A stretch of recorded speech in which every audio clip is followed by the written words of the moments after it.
I had a question this week on Instagram about what do you do if a child has been lying to you? And it reminded me of an incident that I had many years ago when my child was 7, my eldest child was 7.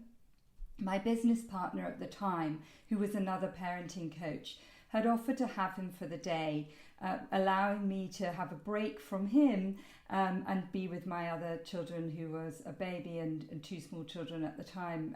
I was absolutely exhausted and incredibly grateful that she was taking him. So when I got him home, I noticed that his pockets were jangling very suspiciously. And I discovered that he had £3 coins, some figurines, and 3 Lego people in his pocket. And although I tried to inquire casually where they came from, I know that I sounded pretty tense about it. His first response: "I found them in the garden." "Really? Well, why didn't you give them back?" "Oh, they told me to keep them," he said. "Are you sure that's true?"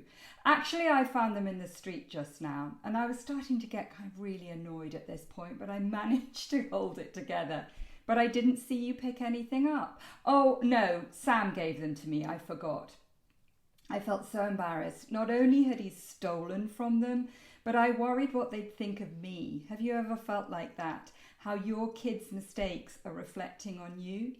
But I used the skill that I teach parents. I validated his emotions, telling him that it must have been so tempting to take things, even though he knew it wasn't right. I told him that bravery was admitting his mistakes and that I understood why he'd taken them. But I told him that I was upset about it, and yet that I still really loved him all the same. It took a lot of coaxing and letting go of time pressure to get him to admit that he had stolen these things. And then I wanted to get him to take them back, not as a punishment, but so that he could experience making amends. That's another thing that I teach. And so through gentle conversations, I got him to come with me the following day and hand them back over to her big boys. They had been pre-warned and they were extremely gracious about it. I was really clear that I wanted his dignity to remain intact and for him to feel safe to tell me other mistakes that I'd made. He never actually stole again after that.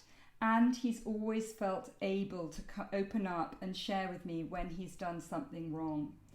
So if you like this approach and you like these videos, do encourage your friends to sign up to my weekly emails, the links below, and to follow me on Instagram. And follow me on Instagram too if you're not already. And send me an email and tell me how you're doing. But that's all from me for now.